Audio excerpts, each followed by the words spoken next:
What's up guys, you're watching Li-Fi TCG. I've got a slightly different type of video for you today. Now, pretty much all my previous videos have been on the more competitive tournament formats for Magic. So that's like Pioneer, Modern, Legacy, even Pauper you can play quite competitively on Magic Online or even in local stores if you have that available for you. But dipping my toes into a slightly more maybe not necessarily casual format, but because of course that depends how you want to engage with it, but definitely more of a fringe, less well-established format, which is Oathbreaker. So for those of you who aren't too familiar with this, this is a Magic the Gathering format similar to Commander, where essentially your commander is a planeswalker. So it's 60 cards, so all singleton, just like Commander.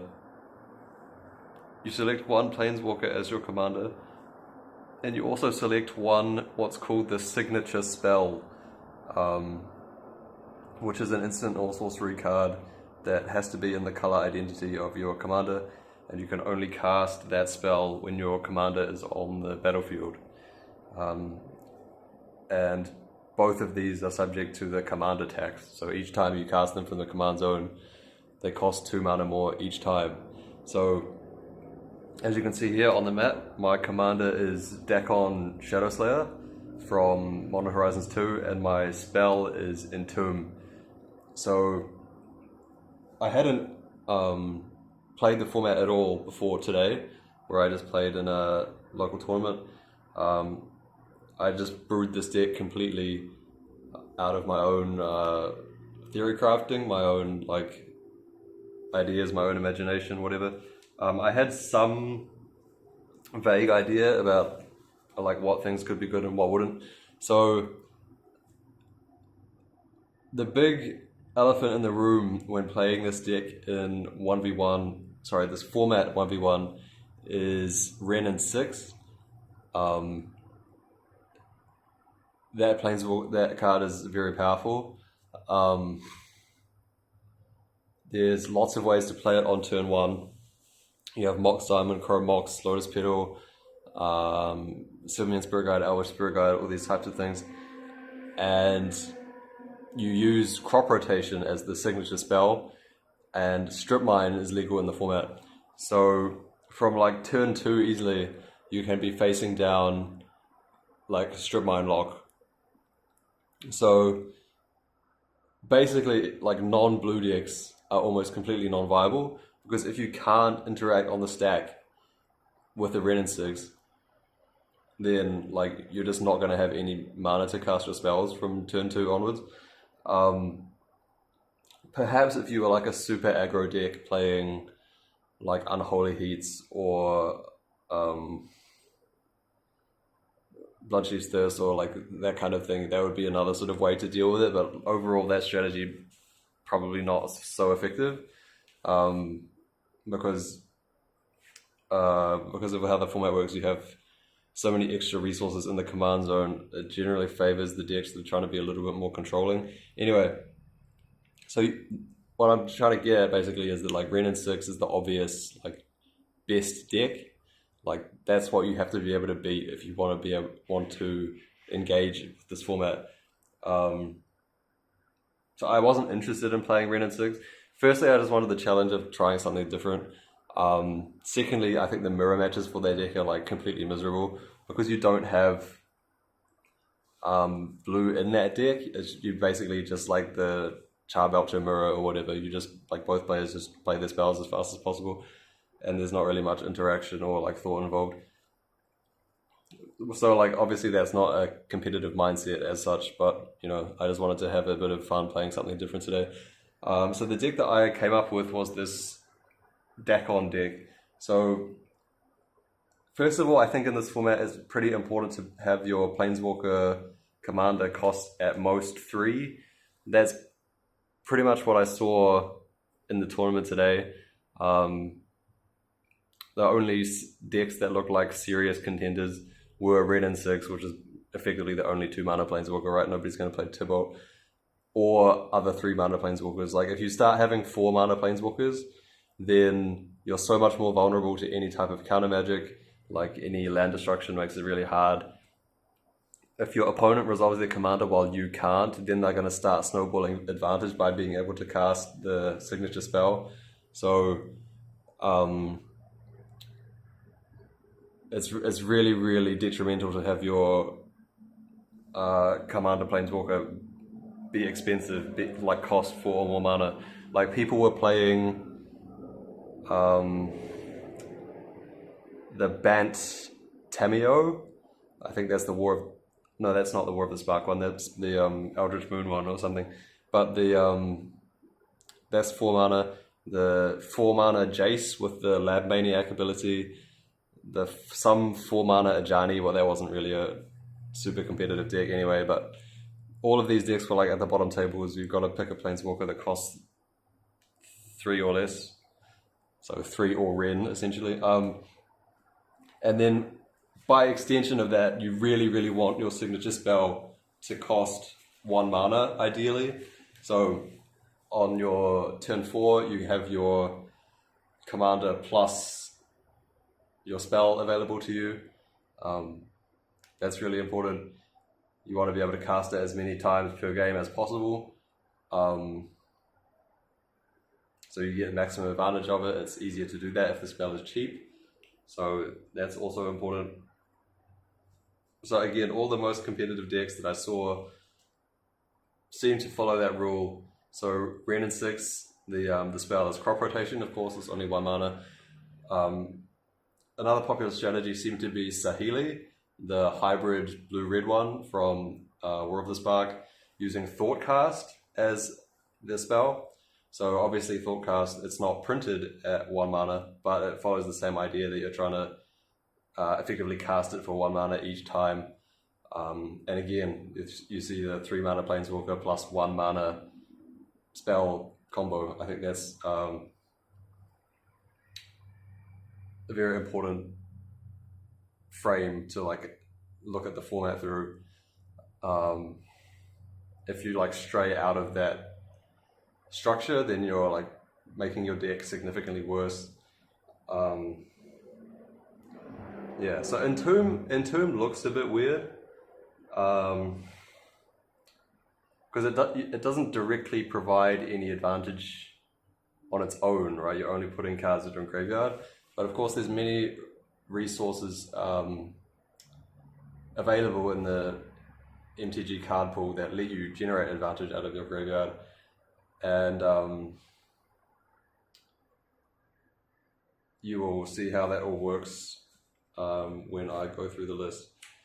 So Dakkon itself, it's worth noting the 3 colors is pretty strong. You have access to like all the best cards that you could ever want, basically. Like a big problem with the Wrenn and 6 deck is that if you counter the Wrenn or you stop their initial crop rotation play or whatever, then like most of the rest of their deck just doesn't do anything because the red-green, they just play from the top of their deck turn after turn. Most of the other cards are really bad. It's just like Strip Mine and 57 ham sandwiches. But when you have like a 3-color commander, you really don't have this problem. And that's really good. And the other nice thing about Dakkon is the passive ability, where it gets the loyalty it enters isn't fixed. It scales with how many lands you have. So when you have the command zone rule where you play it the first time, it will only come in with 3 or 4 loyalty. But if it dies and then later in the game you cast it again or you recur it from your graveyard, which this deck can also do, it will have even more loyalty at that point when it comes in. So you're threatening to either like downtick and kill more creatures, which comes up more than I thought it would, or you're pushing towards the like ultimate effect of reviving an artifact. And the other decks can't really do that.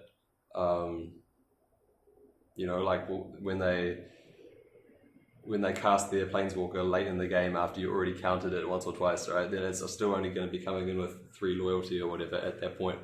Or with Dakkon, you'll be coming in with like 5, 6 loyalty. So, That's really strong as well. So talking about the cards in the list, so start with the mana. It's pretty simple. So Command Tower, Raphine's Tower, so the Esper Triome, and then I just have 3 Shocklands, Godless Shrine, Watery Grave, Hallowed Fountain, 3 Painlands, so Adaka Waste, Caves of Koilos, Underground River, 3 of the original Jewel Lands, Underground Sea, Tundra, Scrubland, and then just 9 fetch lands. So you can play every fetch land in this deck except for Wooded Foothills, because you can't play the forests or mountains. So I'm not going to say all the names of them. If you don't know what the fetch lands are, it's all in the description. But yeah, 9 fetch lands. So that's 20 lands, I believe. No basics. I did get Path to Exiled once. But yeah, like it's not worth it to play basics. Like it's really important to be able to cast all your spells on time. And when you have Dakkon and a bunch of other cards in your deck that cost blue, white, black, yeah, it's just better to have all the smooth mana and not worry about playing basic lands. Now onto the spells. So we'll start with the counterspells. As I was saying, like if you don't have cheap counters in your deck, then when your opponent plays Wrenn and 6 on like turn 1 or 2, then you just die. So we have Mana Tithe and Force Spike, which is fairly logical, I suppose. Then Wash Away is a bit unique to Commander formats for countering a spell that's cast from not a player's hand for only 1 mana. So, yeah, unconditional counter your opponent's commander for only 1 mana is very strong. Then we have forces. We have Force of Will, Force of Negation.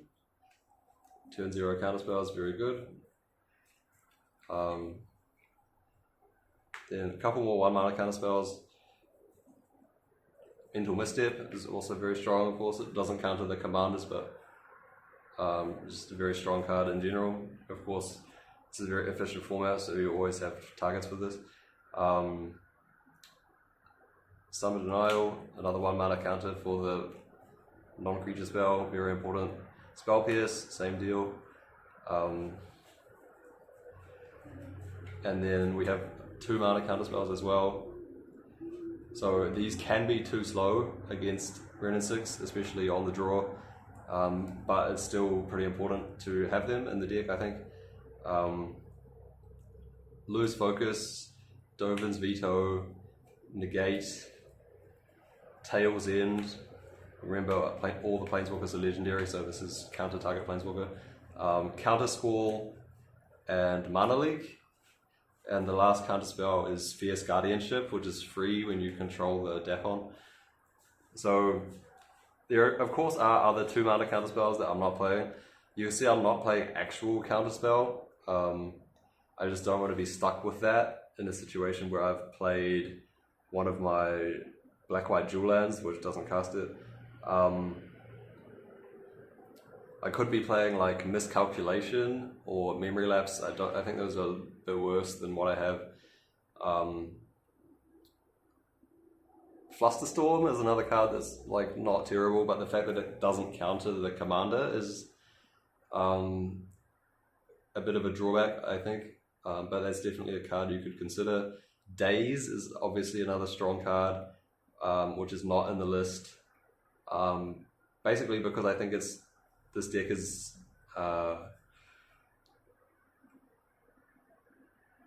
needs to make its land drops, which Daze is not synergistic with. You also have quite a few non-island lands, like you have the Pain lands and you have the black-white Jewel lands, so Daze is also not super reliable necessarily. I said Counterspell. Mana Drain is actually legal in this format too, so that would be the first choice instead, but so yeah, same problem. Yeah, I think that's mostly the cards to consider. So you really need to have a lot of counterspells. This is probably way more counterspells than the other decks that I saw, which tended to be a lot more synergy based. But you can afford to do that when you have the Dakkon Commander, I think, which is one of the strengths of this deck that, based on my understanding and how it played and what I saw and all that. So, talking more about that now. So we have a few card draw spells, or slash cantrips, slash card advantage, however you want to call it. No, actually I won't talk about that yet. I'll talk about the removal first. So we have one Fracture, destroy any planeswalker or artifact or enchantment for only 2 mana. That's pretty efficient. What other removal? Prismatic Ending, just very flexible. Flexible card. Bloodchief's Thirst, again, answers Wrenn and 6 or like mana dorks, things like that, for a very efficient cost.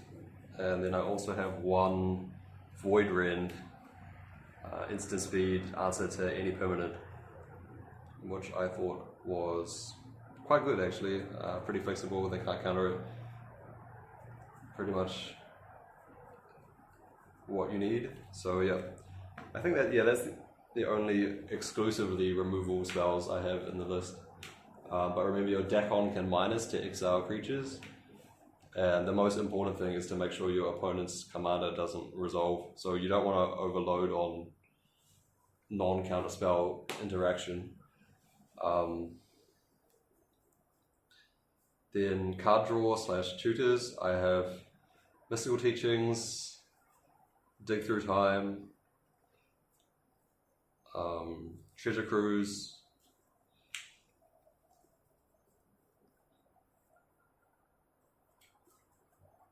then the cantrips, I have some cantrips, Brainstorm, Ponder,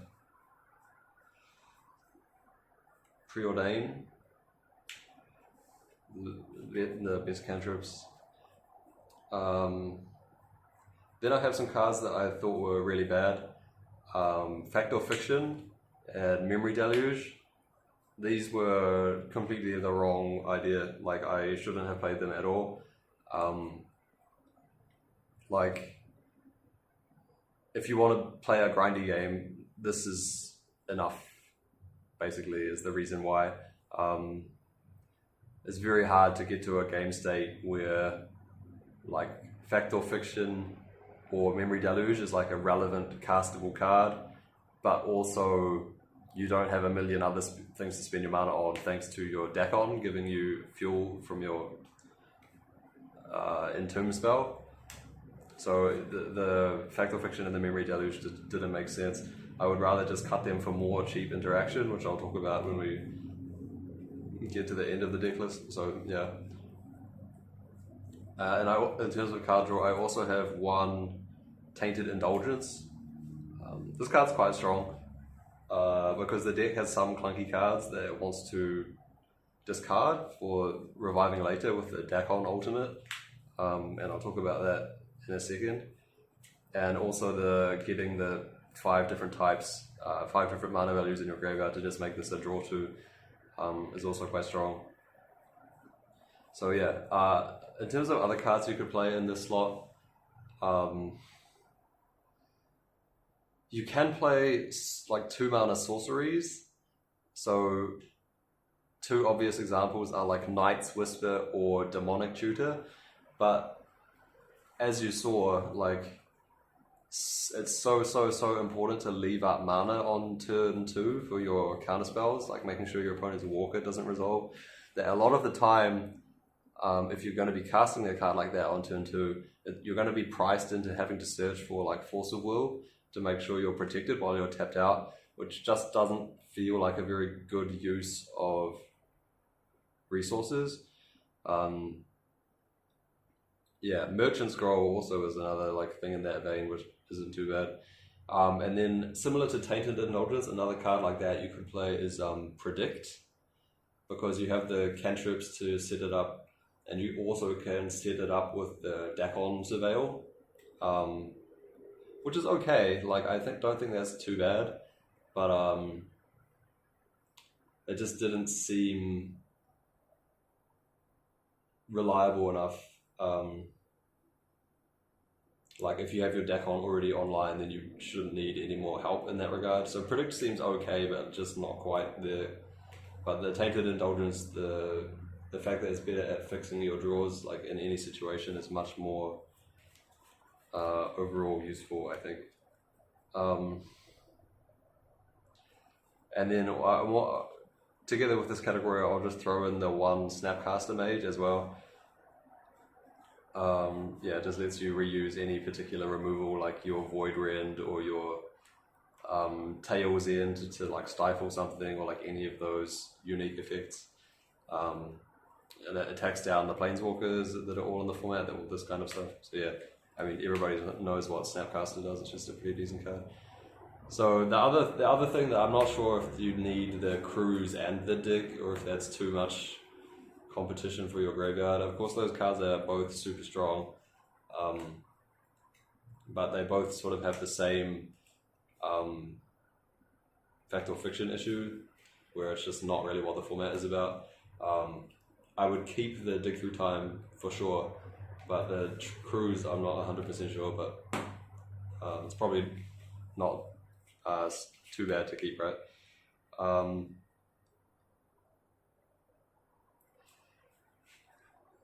Then you might be wondering, with the Dakkon, what are we returning with the -6 ability? Like, do we have any artifacts in the deck at all? So yes, of course I do, which I'll talk about right now. I'm playing one Esper Sentinel, which is, of course, is not ideal to spend 6 loyalty counters on, but it is in the deck. It is quite a strong card. Of course, when the format is fully like Planeswalker centric, everybody's trying to cast a Planeswalker at some point. You're bound to get at least some Esper Sentinel triggers, so, you know, pretty good card for just 1 mana. You know, again, this is one of the strengths of having a 3-color commander, is that you can find all the best cards in the different colors. And Esper Sentinel, you know, Modern Horizons 2, Power Creep, whatever you want to call it, it's just a very strong card.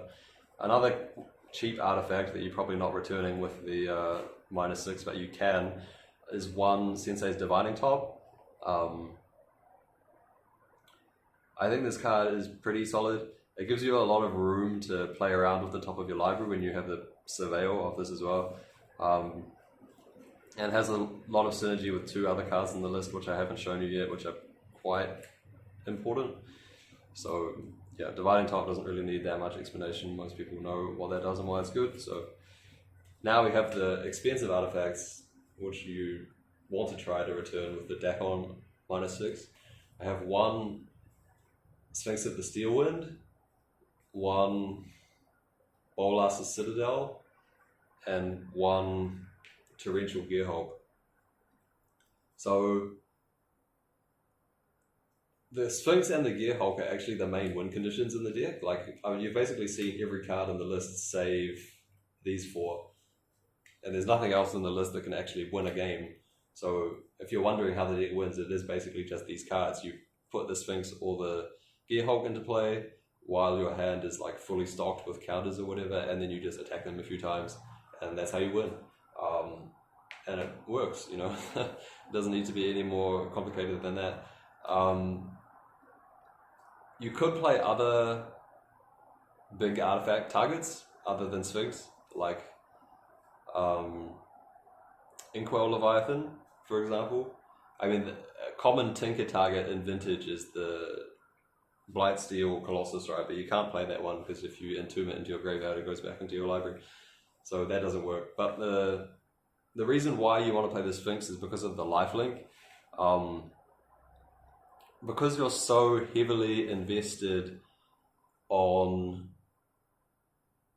making sure your opponent's commander doesn't resolve, the deck is a little bit soft at dealing with a board of creatures. The Dakkon -3 is actually very strong in that regard at helping you to clean up a board. But if you, in the late game, if you beat an attack down quite a bit,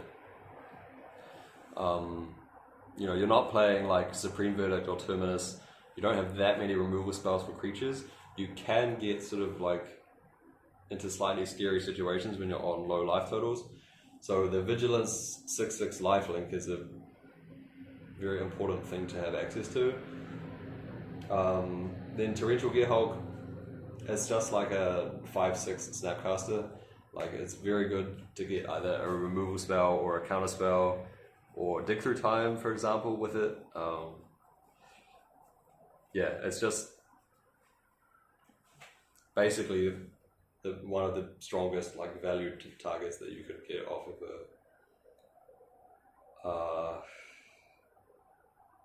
the Dakkon Ultimate. And then lastly, we have the Bolas of Citadel. I don't know if this card is win more or not, because when you have the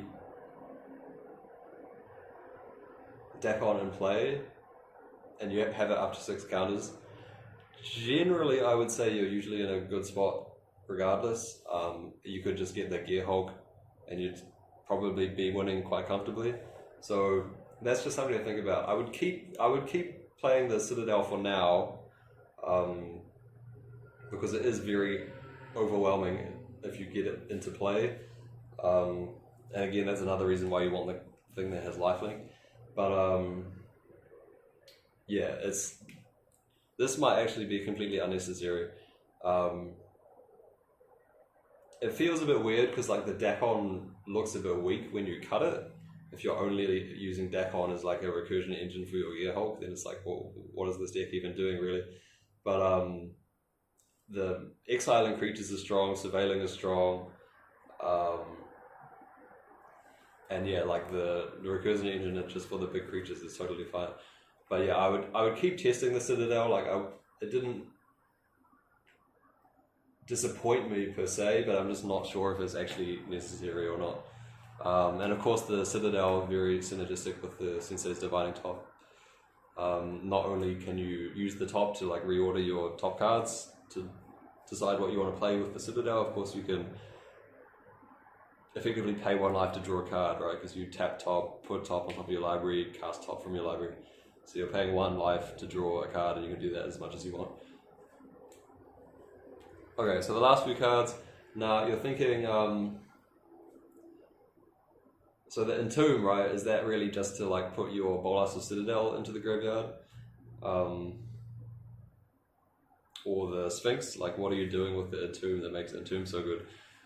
The answer is, of course, no. We have other options as well. Not only the Mystical Teachings, which you already saw, that has flashback, and well, the Memory Deluge technically, but that sucks, so forget about that. But we also have one Deep Analysis. So 2 mana flashback, draw 2 cards. Very good. Just to, in a spot where you have a extra mana to Entomb, now you have a free divination out of your graveyard. It just lets you slowly build up your hand full of counterspells. It lets you build up to that 6 lands where you can start casting your Citadel or your Dakkon again or anything like that. Yeah, just of course if you want to play an Esper deck with Entomb in it, you're definitely playing one of the Deep Analysis. Yeah, it's just a bit of a no-brainer. Next one, Sabine's Reclamation. Obviously fantastic because it gets the Dakkon back. If you flash back the Sabine's Reclamation, what you do is you spend 5 mana, you target land. So the land comes back first, so now you have 6 lands, then you give a copy of this, and your copy gets the Dakkon from your graveyard. Now then the Dakkon comes in with 6 counters, and you can immediately -6 it. That's good. So again, this is another Entomb target that's really strong. Yeah, so basically with the Sabine's Reg and the Deep Analysis, even though your Entomb is only 1 mana, you're getting like +2 off it, +2 off it. So it really lets you grind out a lot of value, even though this spell, this Entomb is like very cheap at low impact. You're getting very relatively more expensive, getting access to relatively more expensive high power effects with it. That's a really strong angle that the deck can do. Then the last 2 cards, I have 1 Counterbalance. So again, it's really strong with all your cantrips. It's strong with the Surveil of the Dakkon, setting up the top card of your library. It's strong with the Divining Top. Again, it's just a really efficient low curve format. So usually if you play this early, you can definitely catch a few spells with it. And your opponent's plays are telegraphed to some extent because you know they're going to be trying to cast their commander. You know they're going to try to cast its signature spell or whatever you call it. So it's relatively easy to set up the top card where you know it's going to be able to catch something. And then in the late game when you have this plus Divining Top, it's just like GG. So yeah, pretty happy with the 1 Counterbalance. Then the last card, I thought this was just going to be like a fun of, because I really like the art and it's a cool card basically. 1 Obscura Charm, but this card actually impressed me a lot. Just like the Savine's Reclamation, having the extra effect that brings Dakkon back from the graveyard is really good. It effectively lets you access your commander so many more times than other people can, because usually what happens is, like, if your commander gets countered like 2 or 3 times, you're just never ever going to have enough mana to be able to play it again. Like, it's just going to be out of the game forever.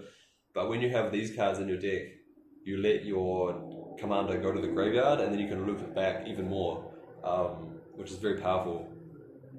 And then Obscura Charm, the other 2 modes are totally relevant as well. The cancel instant and sorcery and destroy planeswalker. Yeah, it's the main purpose is the revive Dakkon mode, but the other 2 modes are like totally fine also. So yeah, I was extremely happy with the Obscura Charm actually. I thought it was just going to be like a fun card because I really like the artwork, but I think it's definitely correct to keep playing it. So I think that was the whole list, yeah. So as I was saying, the cards that I thought were like not good, maybe the Bolas' Citadel, but I'm not sure. Teachings might be a bit slow, but I wasn't too unhappy with it. Cruise was maybe a bit clunky as well. I don't know how many delve spells you can really afford to play. Dig Through Time I would definitely keep. Instant Speed is good because you can find it off the teachings, you can flash it back with the Gear Hulk. You don't have to tap out for it in your main phase, all this kind of thing. But yeah, Cruise will probably stay in for now, but that's the card I would be eyeing up as like on the chopping block, so to speak. Cantrips are fine. As I was saying, Memory Deluge and Fact or Fiction were like the worst cards for me. Definitely cut them. Fracture was fine. Removal was pretty much always appreciated. Prismatic Ending, fine. Yep, happy with that. Void Rend, fine. Bolas Chief's Thirst, fine. All of the counter spells were really good. Oh, Disrupt is also a counter you could play. I don't think I talked about that before. Yeah, as I was saying, like, especially once you start getting into the like 2 mana negate zone, there's so many different side grades basically you could play that I don't think you can really like. It's very hard to argue like one way or the other which of these you actually want to use. So yeah, that's a little bit of a mess, but overall, like, you can't really say that like Mana Leak is so much better or worse than Counter Squall or Negate or Tail's End or Dovin's Veto or Lose Focus. They're all like roughly interchangeable. You just want to make sure that you have enough density of them that you can stop your opponent from playing the Planeswalker. And again, like I was saying, because this deck can build up so much value from the Planeswalker spell with like minimal setup, because the the Wrenn and 6 deck doesn't function like that. This is trying to do a completely different thing. The Thoughtcast Saheeli deck is trying to do that, but you need so much more setup before your Planeswalker comes down that it doesn't really work that way in practice. Like you can't be like countering and removing all the resources in the game and then play your Saheeli and then play Thoughtcast, because you won't have any artifacts or whatever to like get the affinity. So that doesn't function. But like that's the strength of this deck, I think, is that you can just, when you get to 4 mana, you play this with your Entomb up, and from there you just start, like next turn you're going to Deep Analysis, draw 2, then you Entomb the Savine's Wreck next turn, then when this dies you Savine's Wreck it back, then you like get the Ballmaster Citadel, and then you have infinite card advantage or whatever. At that point your opponent's just completely buried. So on that axis, essentially, the fact of, as I've said so many times in this video already, the Fatal Fiction and the Deluge just kind of suck. So instead, what I would try to find space for in the list are these kind of spells. So firstly we have 1 Eliminate, which is just another 2 mana removal. Killing, as I said before, like if your opponent's commander costs more than 3, so you can't target it with this, most likely their deck is like completely misbuilt and they're going to lose to all your spell pierces anyway. So you don't really have to worry about it. Just having more removal is fine. The plan of like relying on the Sphinx to bail you out versus creatures is a little bit sketchy. There were definitely games where I would have just wanted to have extra like Doomblades in my list somewhere. So Eliminate I think is pretty good to have. And the other cards here are just Thoughtseize effects. So I have the Jurist, the Inquisition, and the Thoughtseize. Like I had these on my mind as I was building the deck, obviously, because they're some of the strongest effects that Black has access to. And in the end, before the tournament, I cut them because I was so worried about the idea of like that type of game where like everybody trades resources back and forth and then the commander comes down. And in that kind of game, the Thoughtseize is not good, right? Because you top deck it, and if your opponent's hellbent, it doesn't help you answer their commander. So they cast their commander, it resolves, you're like staring at your Thoughtseize. Meanwhile, they're like casting their free spell however many times they want, and what are you doing about it, right? So that was my fear, which is why I had like fully all of these counterspells and no discard. But what I realized very quickly is that the strength of this deck that the other decks don't have is that you really thrive in that kind of game where the other decks don't so much. So you really want to be pushing the game towards that state where you're trading resources a lot, and then you like meekly tap out for your Planeswalker on turn 3 when nobody has any resources left, because you're going to be able to rebuild really easily, really fast, and your opponent's not going to be able to do that so much. And it just, on the play when you cast these, like if you snag the Mox Diamond from your opponent's Wrenn and 6 or whatever, it's going to often delay their play by a turn. So that's 1 turn that gets you untapped on turn 2. Now you have your mana leak or however many other million 2 mana counterspells you have. So the discard, I realized very quickly that I should have been playing these. Yeah, I think it's exactly what the deck wants. So I'm not exactly sure what the cuts are. Whether you want to cut a few more of the counterspells.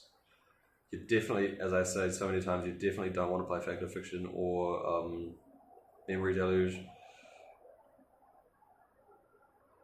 But